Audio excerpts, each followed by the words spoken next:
Live pour cette nouvelle conférence avec Loopsider. Bonjour à tout le monde. Bon, comme d'habitude, je laisse une petite minute pour que les participants puissent s'installer tranquillement. Donc, Domiti, ravie de vous retrouver pour cet après-midi et ces nouvelles conférences pour le Content Summit. Donc, je suis la responsable marketing de PlayPlay et j'accueille pour cette nouvelle intervention Arnaud de Loopsider. On va parler de Arnaud dans quelques minutes. Donc PlayPlay, pour ceux qui nous rejoignent tout juste et qui ne nous connaissent pas, on est une plateforme de création vidéo utilisée par plus de 2000 entreprises. Grâce à PlayPlay, leurs équipes communication, marketing peuvent créer du contenu vidéo sans compétences techniques. Donc, contenu vidéo, ça va être par exemple des interviews d'employés, des témoignages clients, des teasers d'événements, comme pour celui-ci par exemple. Et on est un peu dans le vif du sujet, puisqu'aujourd'hui, on va parler avec Arnaud de vidéos, d'engagement sur les réseaux sociaux, de prise de parole des marques. Donc, super sujet. Pour cette conférence, on n'a pas de slides, ça va être très vivant, très interactif. Avant que je pose mes questions à Arnaud, je vais du coup, Arnaud, te présenter rapidement. Tu me dis si je dis des bêtises, évidemment. Arnaud, tu es donc cofondateur de Loopsider. Donc, Loopsider, c'est le média d'information en ligne 100% vidéo, donc un média pure player vidéo qui a été pensé pour les réseaux sociaux. Si je reprends vos mots, c'est le média qui raconte et décrypte en images les histoires qui font l'actualité. Une belle promesse. Les chiffres sont assez impressionnants. Je reprends les chiffres que tu m'avais partagés. Loopsider, c'est 200 millions de vidéos qui sont vues chaque mois et 6 millions de personnes touchées chaque jour. Exactement. C'est ça, voilà. Donc, bravo, parce que c'est de très, très beaux chiffres. Finalement, on peut dire, je pense qu'en moins de 5 ans, vous avez lancé 2 médias qui aujourd'hui sont dans le top 3 des médias suivis par les Français. Donc, médias d'information avec Loopsider. Média féminin avec Période. Pour ceux qui ne connaissent pas, c'est un média féminin que je vous encourage à suivre sur Instagram, hyper inspirant, que vous soyez un homme ou une femme. Quelques mots sur toi, Arnaud. Donc, toi, tu baignes dans le contenu, à la fois dans la production du contenu et la diffusion du contenu depuis de nombreuses années. Ta carrière, on peut un peu la diviser en deux. Pendant 10 ans, tu as été patron du contenu dans des boîtes digitales, AOL, Microsoft. Et puis, les 10 années suivantes, tu as été patron du digital dans des boîtes de contenu. Donc, on va dire un petit peu l'envers du miroir, notamment chez Eurosport et puis chez Discovery quand Eurosport a été racheté. Donc, tu as pu vraiment observer, expérimenter l'évolution des usages, de la consommation et puis observer finalement toutes les opportunités qui se sont créées autour du contenu. Et c'est ce que tu vas nous raconter lors de cet échange. D'un point de vue un peu plus perso, je crois que tu es marié, tu as 3 enfants. Alors, je n'avais pas noté leur âge, mais de mémoire, c'est 24, 15 et 9 ans, c'est ça? 10 ans. 2 garçons de 24 et de 15 ans et une petite fille de 10 ans. Une jeune fille de 10 ans. Oui, 10 ans, c'est presque une jeune fille. Félicitations en tout cas. Et j'avais bien aimé parce que tu m'avais dit que justement, quand tu travaillais sur ton contenu, tu aimais vraiment penser des médias qui parlent finalement à la génération de tes enfants. Je pense que c'est important pour toi. Donc voilà, c'était intéressant de le mentionner. Donc aujourd'hui, on va parler storytelling, vidéo, réseaux sociaux. Tu es ici pour nous en parler parce que Loopsider, c'est un pur player. L'engagement, c'est un peu votre bataille. Donc, on peut dire que tu diriges un laboratoire ultra pointu sur tous ces sujets. Tout à l'heure, tu me disais là dans les backstage que tu étais un peu à la jonction entre deux savoir-faire, le contenu et la data, l'IA. Et finalement, toi, ton cheval de bataille, c'est de mettre la technologie au service de la créativité. Donc, on va justement parler de tout ça. Juste avant, je vous encourage à tous à poser vos questions dans l'onglet questions. Si vous avez envie de rebondir sur les réponses d'Arnaud, évidemment, faites-le dans le chat. On est toujours ravis d'avoir un peu votre point de vue. Et je vais commencer pour lancer un peu le sujet par une très courte vidéo de 1 minute que Arnaud, tu m'as envoyée, qui présente Loopsider en 1 minute. C'est parti. Et on vous retrouve juste après ça. À tout de suite.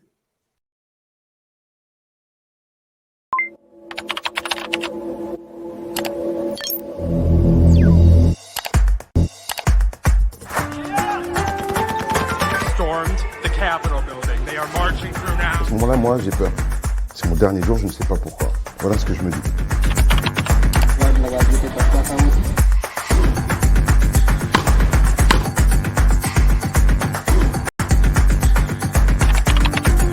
Our voices are changing history. Because I think a lot of people out there are worried.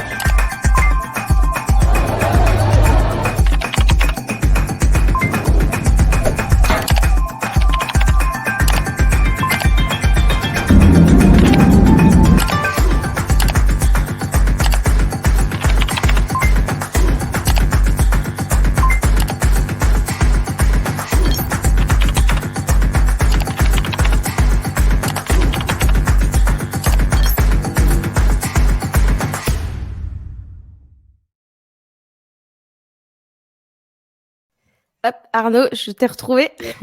Ouais. Bon, bah, super Choril, pour ceux qui ne connaissent pas Loopsider, j'espère que ça vous donne une meilleure idée de ce qu'ils font aujourd'hui. Donc pour notre échange avec Arnaud, ce qu'on vous propose, on avait prévu un échange un peu, autour de 3 grandes thématiques qui nous semblaient, assez bien s'imbriquer. Tout d'abord, on voulait vous proposer de commencer par parler, de l'art de raconter une histoire en vidéo. Comment on fait? C'est quoi les bonnes pratiques pour construire une vidéo qui va engager? En deuxième partie, on voulait un petit peu parler plus de tactiques, les tactiques par plateforme sociale, parce que la création, c'est une chose, mais il faut aussi les distribuer, ces vidéos. Et ça aussi, c'est le savoir-faire de Loopsider. Et enfin, troisième partie, on était un peu plus sur une thématique de comment prendre la parole quand on est une marque, parce que Loopsider, c'est un média d'information et c'est une chose de raconter une histoire quand on est un média d'information, qu'on peut parler de la mort de la reine, par exemple, mais c'en est une autre quand on est une marque. Donc là-dessus, Arnaud a beaucoup de conseils aussi à vous donner. Donc on va lancer la discussion avec Arnaud, et puis petit à petit, quand on va commencer à avoir beaucoup de questions et aussi des votes sur les questions, on va pouvoir rebondir sur vos questions pour vous inclure évidemment dans cet échange. On souhaite qu'il soit le plus interactif possible. Alors, Arnaud, t'es prêt? Donc on va peut-être commencer avant de parler du comment, juste commencer rapidement à parler du pourquoi. Qu'est-ce qui fait, selon toi, que la vidéo, c'est un format aussi puissant pour raconter une histoire? Après tout, vous avez, un peu tout misé là-dessus au lancement, de Loopsider. Donc voilà, dis-nous un petit peu, pourquoi miser là-dessus? Et ensuite, c'est quoi un peu pour toi les grands objectifs qu'une vidéo peut remplir au-delà d'informer?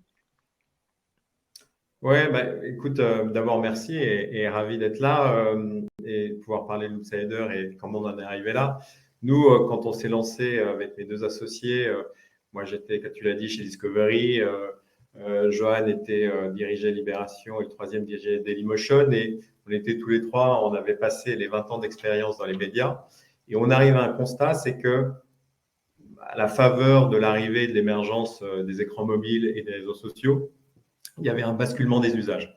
Donc, en gros, on voyait de plus en plus dans les médias dont on avait la responsabilité que l'usage se déplaçait des sites ou des applications qu'on gérait vers les réseaux sociaux. Et que, fort de cette réalité-là, on a imaginé un format qui était adapté à ces nouveaux usages.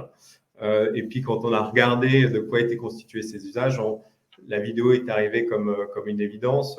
Nous, on a vu en 2 décennies, finalement, les possibilités techniques évoluer. Et il se trouve que dans l'histoire des médias, on a vu aussi que la narration vidéo, la narration audiovisuelle était souvent celle qui était la plus universelle, la plus partagée.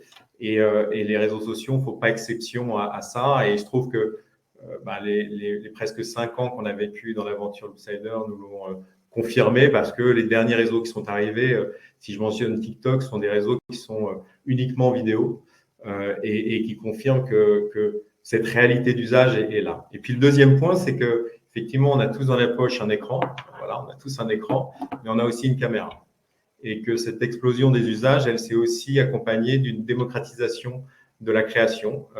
Alors, ça peut être des médias comme nous, ça peut être des gens qui ont une envie de créer par eux-mêmes, qui sont devenus influenceurs ou créateurs. Toujours est-il que quand moi j'ai commencé ma carrière, c'était compliqué de produire une vidéo, d'imaginer de devenir son propre média. C'est plus le cas aujourd'hui, et ces barrières-là, dans l'esprit des jeunes gens, et effectivement de la génération de ce que sont de mes enfants et de celle de mes associés, c'est plus le cas, et on a voulu embrasser cette réalité. C'était pour nous une évidence, et une évidence qui ne se dément pas, même si quand on a lancé Période il y a presque 3 ans maintenant, on a voulu effectivement avoir une écriture qui était visuelle autant qu'audiovisuelle, mais voilà ce qui a été notre logique de départ, et ce qui fait que il y a plein de formes de vidéos.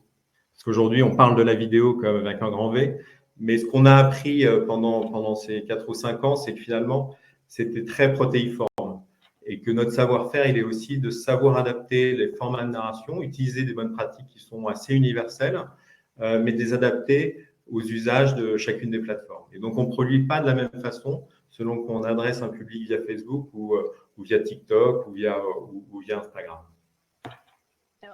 Avant qu'on parle justement des plateformes, tu parles d'adaptation.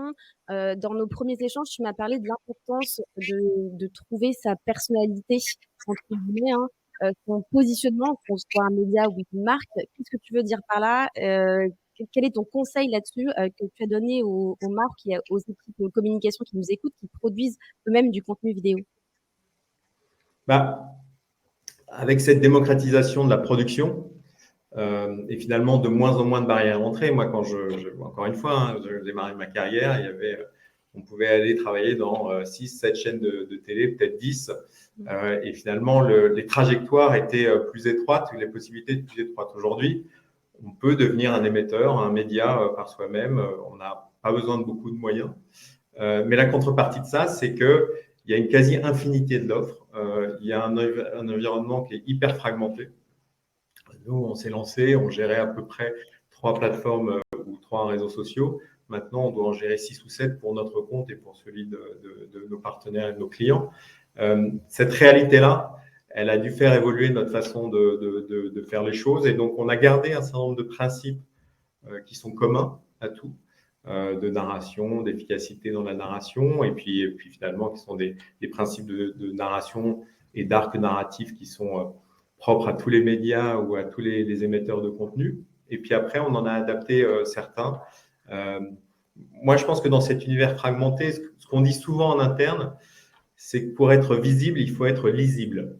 Et ce qu'on veut dire par là, c'est qu'il y a tellement d'offres qu'on doit, à partir de sa ligne éditoriale ou de sa charte éditoriale, et à partir de sa charte graphique, être identifiable. Et on doit offrir au public des repères, parce que finalement, ces repères sont autant de promesses et de retrouvailles et finalement d'une certaine approche, vision, évidemment d'un positionnement éditorial, et c'est tout ça qu'on doit construire. Nous, on s'est aussi lancé à un moment où il y avait peu d'offres d'information sur les réseaux sociaux en France. On a été inspiré par ce qu'on a vu à l'étranger, notamment aux États-Unis, mais il y avait peu d'offres. Brut venait de se lancer, pour citer un de nos concurrents. Les médias traditionnels n'avaient pas complètement réussi à appréhender ces nouveaux usages. Mais par contre, il y avait des acteurs étrangers qui voulaient utiliser ces réseaux pour faire de l'influence. À l'époque, ils n'étaient pas interdits, mais Sputnik et Russia Today étaient extrêmement puissants sur les réseaux français. C'était un peu avant la période des Gilets jaunes. Et on s'est dit, si on ne prend pas l'espace et si des médias ont une volonté éditoriale, mais aussi une vision de la société, et les médias français ne prennent pas l'espace, d'autres vont la prendre. Donc, on avait à la fois cette lecture de l'opportunité et d'une forme de responsabilité par rapport à ça. Et du coup, pour clore un peu ce sujet du positionnement, je reprends la question de Marie-Estelle ou de Élodie.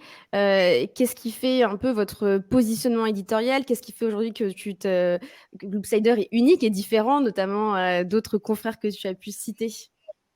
Pour nous donner un exemple justement de positionnement, tu vois. On a des choses en commun. Hein. C'est vrai que comme tous les médias, nous, on est un média d'information. Et c'est vrai des réseaux sociaux comme d'ailleurs. La question peut se poser entre 2 journaux, quel est le positionnement, entre 2 médias, entre BFM et LCI, quelle est la différence de positionnement. On a des choses en commun. On traite de l'actualité et on traite de l'actualité sur les réseaux sociaux. Donc, dans la forme, on se rapproche. Là où nous, on a voulu faire la différence, c'est nous, on a 3 thèmes de prédilection. Le premier, c'est de parler de la société française et de son évolution. Donc, ça va être quels sont les sujets, les tendances qui traversent la société, les questions d'égalité des chances, d'égalité des droits, de diversité, qui sont essentielles, mais aussi des questions sur l'éducation, le monde du travail. Le deuxième élément, c'est l'international. Et nous, on étudie effectivement tout ce qui se fait, tout ce que font nos concurrents. Nous, on a à peu près 30 à 40% des contenus qui portent sur la situation internationale et la géopolitique internationale. C'est de très loin supérieur à tous nos concurrents. Donc, on a eu ce parti pris. Et puis, le dernier, c'est la science, un ensemble qui serait sur la science et les questions de nature, notamment de climat. Et là, effectivement, ne serait-ce que l'été qu'on vient de vivre, et que tout le monde est concerné et que ce n'est pas une spécificité de tel ou tel média. Tous les médias, qu'ils soient nouveaux médias ou traditionnels, traitent ça. Donc, il y a évidemment un tronc commun, et c'est évident, parce qu'on adresse les mêmes publics, parce que les gens sont concernés par les mêmes thèmes, mais nous, on a voulu apporter une tonalité différente qui porte sur l'inspiration, mais aussi avec cette ouverture internationale, considérant que les gens ne s'intéressaient pas juste à ce qui se passait au bout de la rue, ce qui était un peu une forme de facilité de certains médias, mais qu'il fallait aussi se servir de la puissance de ces outils pour ouvrir des fenêtres vers l'extérieur. Et c'est ce qu'on essaye de faire, en tout cas. Et justement, maintenant, on va rentrer du coup dans le vif du sujet. Comment vous le faites et comment les personnes qui nous écoutent aujourd'hui peuvent en tirer un peu des enseignements sur le contenu qu'elles doivent créer. Alors, la question à 1 million d'euros, mais c'est quoi un petit peu aujourd'hui les secrets d'une vidéo réussie? Si on décortique un petit peu l'étape de création d'une vidéo, on a un peu notamment 3 étapes qui sont clés. On a la rédaction du script qui pourrait être un petit peu la recette si on fait la métaphore avec la cuisine. Ensuite, on a la captation de la matière première qui est hyper importante. Donc, ça peut être les ingrédients. Et puis, évidemment, enfin, il y a le montage, comment tu arranges tout cela. Et là, on est vraiment dans la cuisine. Donc, avant que tu nous donnes ta réponse, pour que tu puisses l'illustrer, tu nous as envoyé un petit exemple d'une vidéo. C'est une vidéo Loopsader qui est tirée d'une série thématique, La main à la pâte. On va regarder les 15 premières secondes et ensuite, je te laisse nous répondre sur cette question de la création vidéo. Pas de diplôme, j'ai quitté l'école très tôt parce que ça me plaisait pas. Je dis voilà, tu fais de la babouche, tu fais pas des chaussures habillées d'habitude. En général, les gens ils sont, soit tu réussis dans. À 15 secondes. C'est en Pile poil. 3 minutes, mais on s'est dit avec Domitique que 3 minutes, on allait perdre tout le monde. Non, pourquoi on a voulu prendre cette vidéo en exemple? Pour 3 raisons. La première, c'est qu'effectivement, il y a les questions de production et de post-production, et je vais y revenir, c'est clé. Et il y a des codes qui sont spécifiques aux réseaux sociaux et qui sont presque spécifiques à chacun des réseaux qu'on opère. Mais avant ça, un média, c'est effectivement un champ éditorial, c'est un ensemble de thèmes de prédilection. Et comme je le disais, nous, on a en gros 50% de nos contenus qui viennent de l'actualité. En ce moment, effectivement, on a parlé récemment de la mort de la reine d'Angleterre. Un peu avant, on était plutôt sur des questions climatiques. Évidemment, toute cette année, la question de la situation en Ukraine a occupé beaucoup de nos contenus. Et puis, on a 50% qui, eux, sont plutôt sur une toile de fond sociétale et des thèmes qui nous tiennent à cœur. Je l'ai évoqué, on a une série sur l'éducation et sur les nouvelles formes d'éducation. On a une série autour de l'habitat et des nouveaux modes de vie, parce que finalement, tout ça est toujours un prétexte pour parler des gens et mettre de l'humain au cœur de tout. Et puis, on a cette série qui est finalement à l'ère du tout numérique, ces gens qui ont choisi les métiers de la main et qui peuvent être cuisiniers, boulangers, en l'occurrence Jamel et Bottier. Et c'est finalement à la fois ces thèmes et ces sujets, parce qu'on a besoin d'offrir un miroir aux gens. On a besoin d'offrir de l'inspiration. On ne peut pas être ni le journal des bonnes nouvelles, ni le journal des mauvaises nouvelles. Mais en tout cas, on a besoin de mettre de l'humain au cœur de nos thématiques pour que les gens puissent se projeter. Et en l'occurrence, cette vidéo est exemplaire à ce titre. C'est-à-dire que c'est un garçon qui est autodidacte, il l'a dit, qui a été champion et sportif de haut niveau. Il faisait de la course à pied à très haut niveau. Il a dû se réinventer à 27 ans. Il a eu le vide de quelqu'un qui arrête une carrière à très haut niveau. Il y a 27 ans, il est allé dans une direction où rien ne le prédestinait. Il est devenu bottier, il a appris par lui-même et il s'est confronté à tous les clichés. Et les clichés, ça a été des clichés sur ses origines sociales, entre autres. Et on lui dit, tu veux être bottier, tu viens du 93, tu viens de Bobigny, tu vas faire des babouches. Et finalement, comment cette histoire de vie, histoire de dépassement, est passionnante de ce point de vue-là. Et dans la construction de la vidéo, nous, on dit souvent, c'est qu'une vidéo, le premier enjeu, c'est de capter l'attention. Aujourd'hui, sur les réseaux sociaux, personne ne vient pour regarder votre vidéo ou votre contenu. Il faut les attraper à un moment où, a priori, les statistiques disent qu'on vérifie notre téléphone 250 fois par jour. Nous, on essaye de les capter leur attention 250 fois par jour. Et puis, tout l'enjeu, parce qu'une fois qu'on l'a capté, c'est qu'est-ce qu'on fait de cette attention. Nous, notre métier, c'est de la maintenir, de transformer cette attention en intérêt pour le sujet et potentiellement cet intérêt en action. Et c'est ce triptyque-là qu'on essaye de faire avec des séquences qu'on découpe en 3, 6, 15 et 30 secondes. Et on a tendance à dire à nos journalistes qu'il faut passer autant de temps sur les 15 premières secondes. Alors, il se trouve que sur Facebook, nos vidéos font en moyenne 3 minutes. Autant sur les 15 premières secondes, entre le choix des sonores, le choix des séquences, le choix des images, le rythme et les panneaux de texte, autant sur ces 15 premières secondes que sur les 2 minutes 45 qui suivent. Ok, super. Bah, juste avant qu'on parle de tactiques sur les réseaux sociaux, je vois qu'il y a pas mal de commentaires là-dessus sur le chat. Question de Lola qui a pas mal été votée. Pareil, question 1 million d'euros, mais c'est quoi les contenus vidéo qui marchent le mieux aujourd'hui selon toi? Et est-ce que tu peux nous répondre avec ton prisme Loopsider, prisme de médias d'information, mais aussi le prisme des marques, puisque on peut le dire, votre business model, et d'ailleurs on répond en partie à Cyril, c'est aussi de produire du contenu vidéo pour les marques. Donc, c'est quoi les contenus vidéo qui fonctionnent? Et on anticipe un petit peu sur la troisième partie, mais comment on fait pour capter l'attention et quelle histoire on a intérêt à raconter quand on est une marque?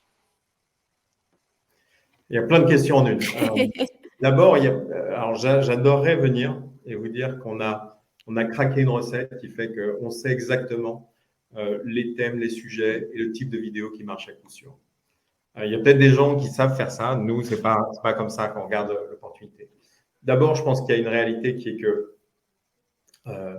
c'est pas parce qu'on fait de l'information que ça marche à coup sûr. Sans quoi, tous les médias d'information seraient sur le podium, mais c'est pas le cas. Et des acteurs comme nous n'auraient pas pu émerger. Donc, il y a un mélange de savoir-faire tactique, de savoir-faire éditorial, et puis d'être à propos sur les sujets qu'on traite et d'être en phase avec les publics auxquels on s'adresse. Donc, je pense que c'est la rencontre. Le succès, c'est pour moitié de la tactique, c'est-à-dire être efficace dans la façon dont on va produire et post-produire. Et puis après, il y a deux métiers dont on ne parle pas assez, qui sont, la phase d'idéation, c'est-à-dire comment je comprends qui je suis, à quel public je m'adresse, via quelle plateforme, et finalement, je fais les choix des thèmes, des angles de façon suffisamment lisible pour que ça soit perçu par le public.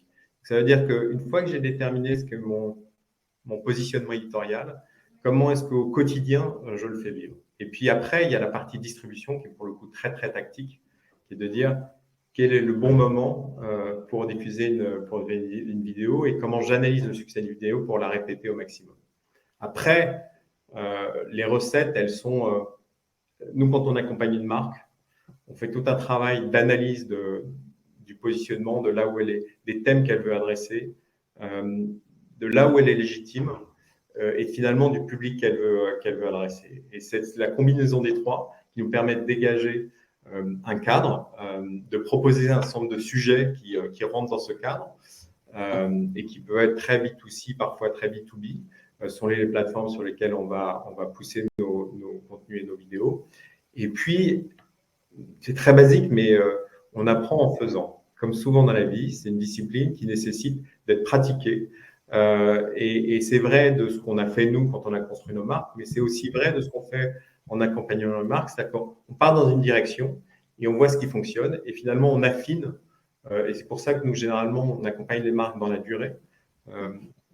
On commence souvent par 2 ou 3 vidéos et puis souvent on les accompagne dans la durée parce qu'il y a une réalité d'apprentissage, et c'est aussi la réalité des réseaux. Aujourd'hui, les barrières à l'entrée pour créer ont baissé. Par contre, il faut en faire beaucoup. Et souvent, on a tendance à dire, je reviens à la notion de personnalité d'un média. Il ne faut pas oublier que dans le réseau social, il y a social. Et donc, la façon dont on va être perçu par les publics, elle va être aussi liée à la façon dont on communique. Et on n'imagine pas aller déjeuner avec quelqu'un qui va à chaque fois vous raconter, va parler de lui, va répéter exactement les mêmes choses, va raconter sa vie de la même façon. Et pourtant, en termes de communication, c'est souvent le brief qu'on reçoit. C'est-à-dire, j'ai un message et je voudrais le répéter ad nauseum. Ça a marché. C'était la publicité de nos parents. Dans les environnements actuels, ça marche moins bien. En tout cas, nous, notre lecture, c'est que ce n'est pas la façon la plus efficace de travailler. On a tous un copain moi-je qui parle que de lui. Je pense que cette métaphore parle à tout le monde. Pour terminer sur la question de Lola, au-delà des thématiques, j'ai l'impression que Lola parlait aussi un peu des formats parce qu'elle a commencé un peu à dire interview, 3 petits points.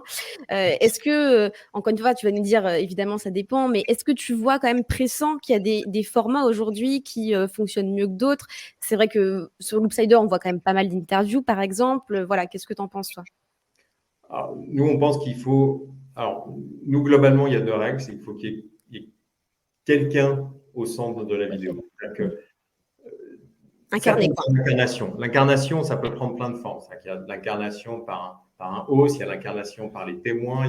Mais c'est vrai que mettre de l'humain, ça nous paraît essentiel parce que c'est un élément qui va permettre de porter le propos. Et c'est vrai que l'humain l'emporte sur le concept dans ce qu'on fait. Et puis après, nous, on essaye de les mettre dans le contexte qui est propre au sujet. Donc parfois, ça fonctionne. Une interview vidéo va très bien fonctionner. Parfois, on va être en immersion avec quelqu'un. On a fait SNCF, on a beaucoup suivi des cheminots en immersion, des gens qui travaillent dans les ateliers, des gens qui travaillent au contact du public. Ces sujets-là fonctionnent bien parce que ça enlève des barrières, ça crée de la sincérité, ça crée de l'authenticité. Et c'est ça, in fine, c'est quand même ça. Il y a plein d'éléments tactiques, mais ça fonctionne quand le sujet est bon et la personne qui porte le sujet est mise dans les meilleures conditions. Ok, top. Et après, on peut répéter Nous, on a peu de formats qu'on répète à l'envie, c'est-à-dire qu'on n'a pas créé des formats hyper cadrés d'interviews un peu répétitifs comme Combini avait pu faire à l'époque. Nous, on essaie quand même de s'adapter au sujet. Ouais. Il y a Solène qui disait on parle beaucoup de Facebook, d'Instagram, de TikTok, quid de LinkedIn. Donc peut-être on peut un peu parler distribution parce qu'encore une fois, la création c'est une chose, mais la vidéo, in fine, il faut qu'elle soit postée quelque part et vue.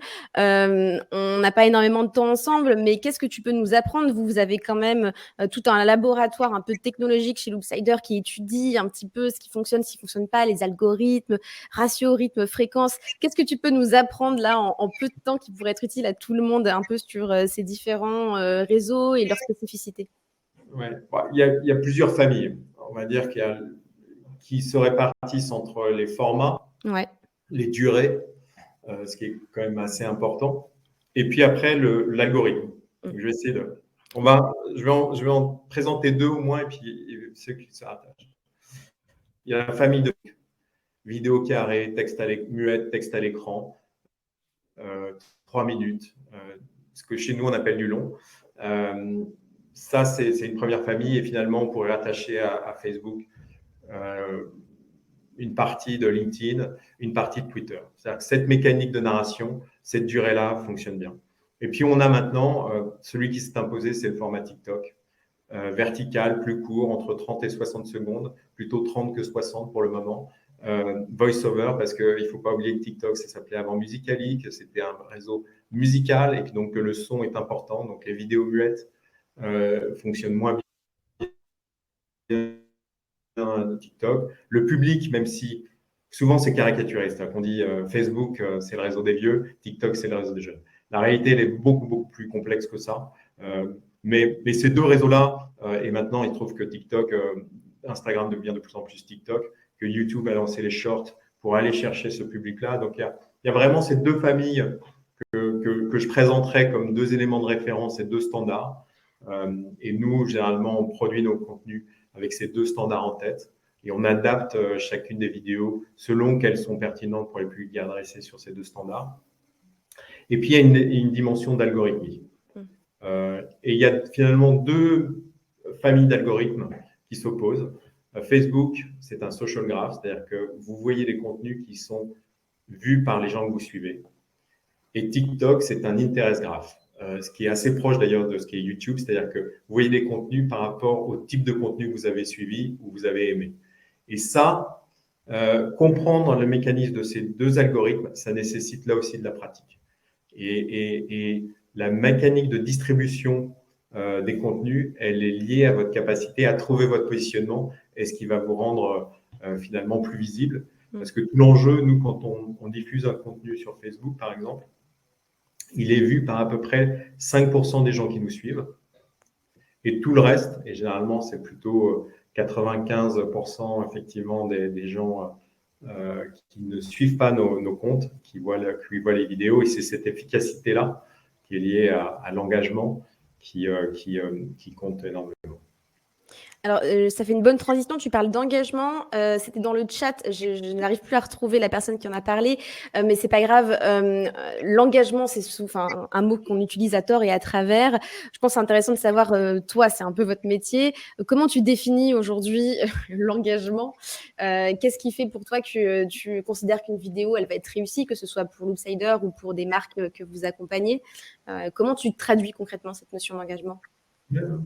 Alors d'abord, nous, on s'est équipés pour le faire. Tu l'as dit dans l'intro, on a toujours travaillé au carrefour du contenu et de la technologie. On a essayé de mettre la technologie au service de la créativité, ce qui fait que dans nos équipes, on a des développeurs, des data scientists qui produisent des outils pour les rédactions et dont l'objectif, c'est finalement d'analyser tous les signaux forts ou faibles qu'on reçoit des réseaux et de les digérer pour être utilisés par des gens qui ne sont pas des utilisateurs de data habituels. Et nous, on regarde finalement deux choses. La couverture, qui est plutôt un résultat, et l'engagement, qui est plutôt un moyen. Et ce que je veux dire par là, c'est qu'effectivement, notre objectif, c'est quand même d'être vu par le plus grand nombre possible. Donc, c'est ce qu'on appelle le reach ou la couverture. Mais pour y arriver, il faut générer de l'engagement. Parce que ce que regardent les plateformes, le but des algorithmes, c'est de faire en sorte que les utilisateurs passent le plus de temps possible sur une plateforme. Et donc, elles vont regarder les contenus et elles vont scorer positivement les contenus qui génèrent le plus d'engagement. Et l'engagement, c'est trois choses que nous, on hiérarchise, quatre choses même, de la façon suivante. La première, et celle qu'on oublie souvent, c'est le temps passé dans une vidéo. La première marque, et nous, on analyse énormément les courbes de complétion des vidéos. Okay. Et on analyse à quel moment l'attention et pourquoi l'attention baisse. Et ça, c'est la mécanique la plus importante. Et puis après, il y a la hiérarchie suivante de l'engagement qui est le like, le commentaire et le partage. Dans cet ordre-là. Pour nous, ce qu'on valorise le plus fort, c'est le partage. Okay. Et donc, on crée des scores qui agrègent et qui consolident tous ces éléments et qui permettent en un coup d'œil de voir la performance d'un contenu et d'anticiper ce que va être sa diffusion et son nombre de vues. Et quand on discutait tout à l'heure, tu disais quelque chose de très intéressant. Tu disais l'eau tiède, pour faire de l'engagement, ça ne marche pas. Qu'est-ce que tu voulais dire concrètement par là? Et encore une fois, si on se positionne plus dans les chaussures d'une marque qui va devoir se poser des questions sur quelle tonalité elle va devoir avoir, quelle thématique elle va pouvoir aborder et à quel point elle peut rentrer un petit peu dans l'émotion, dans la prise de position. Et justement, ça veut dire quoi du coup, ne pas faire de l'eau tiède et comment concrètement les marques peuvent suivre ce conseil et qu'est-ce que ça implique aussi? Parce qu'il y a sans doute un revers de la médaille quand on ne fait pas de l'eau tiède. Ouais, alors d'abord, c'est lié à cette volonté d'être distinctif et donc d'avoir une personnalité et de ne pas être juste un suiveur ou c'est quand même très important. Mais surtout, souvent, ce qui est très nouveau avec les réseaux sociaux et ce qui n'existait pas avant, c'est qu'on a une voie de retour. C'est que les consommateurs, les utilisateurs, les gens qui nous voient vont commenter et que ça fait partie des éléments qui vont générer de la visibilité, mais surtout, ça fait presque partie de l'expérience de contenu. Nous, les gens, chez nous, ils viennent pour nos contenus, mais certains viennent aussi pour les réactions et les commentaires et la conversation qui est créée autour de ces contenus. Et appréhender ça, effectivement, c'est une difficulté. C'est une difficulté quand on est média, mais c'est encore plus une difficulté quand on est marque parce qu'on n'est pas habitué à ça et que nous, ce qu'on essaye de faire avec les marques, c'est de leur dire, de toute façon, maintenant, cette conversation, elle arrive. Donc, soyez partie prenante de la conversation plutôt que de vous en cacher, parce que de toute façon, vous ne pourrez pas échapper à cette conversation. Mais ça nécessite plusieurs choses. Ça nécessite de s'équiper pour ça. Donc, nous, on a développé des outils d'analyse des commentaires, mais aussi de modération pour le faire. Et puis, ça nécessite d'accepter d'interagir. Et enfin, ça nécessite aussi d'accepter de ne pas accepter les trolls. C'est une réalité de nos environnements. Il y a des gens dont une partie de la vie, c'est de dire du mal, c'est de critiquer de façon injuste et injustifiée. Et ben, il faut aussi accepter de ne pas laisser la conversation polluée par ces gens-là. Et nous, c'est ce qu'on fait pour nos médias et c'est aussi ce qu'on fait quand les marques veulent le faire avec les marques. Et on établit donc aussi une charte sur les modes de communication. Et dans nos prestations, on a cette dimension-là aussi. Mais ce qu'on veut dire par là, c'est que de toute façon, la conversation, elle arrive. Donc, il vaut mieux l'embrasser que d'essayer de s'en écarter ou de l'éloigner. Ok. Dans quelques minutes, il y a Thibaut Machet, le CEO de PlayPlay, qui va monter sur scène pour continuer à parler de vidéo. Et on va aussi parler d'internalisation de la production. C'est un passionné de vidéo qui connaît d'ailleurs très bien Arnaud. Donc, restez avec nous. Arnaud, il nous reste du coup encore quelques minutes. Ce serait quoi un peu le dernier conseil que tu n'as peut-être pas pu aborder dans cet échange que tu pourrais partager avec les marketeurs qui nous écoutent, les experts en communication qui ont toujours cette pression de l'engagement, de la création de contenu? Il y en a plein. Le premier qui est vraiment basique, mais il faut faire, quoi. Il faut faire et nous, par exemple, on demande pas seulement aux gens qui sont en charge des contenus, mais on demande aux gens de se confronter, de poster sur leur réseau personnel, sur LinkedIn, parce que finalement, c'est quand même cette expérience-là. Ouais.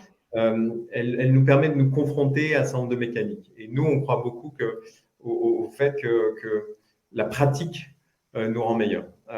Donc, c'est le premier point. Le deuxième, c'est qu'il faut accepter une logique de fréquence. Le timing est clé. Et on devient réactif, on développe des instincts en produisant fréquemment. Et je pense qu'une solution comme la vôtre, elle aide à ça.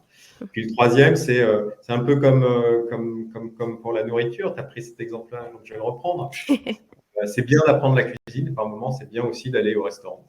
Et donc de se confronter à des gens qui font ça toute la journée et d'aller échanger là-dessus. Et moi, c'est pour ça que je suis ravi d'être là aujourd'hui pour partager ce qui est notre quotidien depuis presque 5 ans maintenant.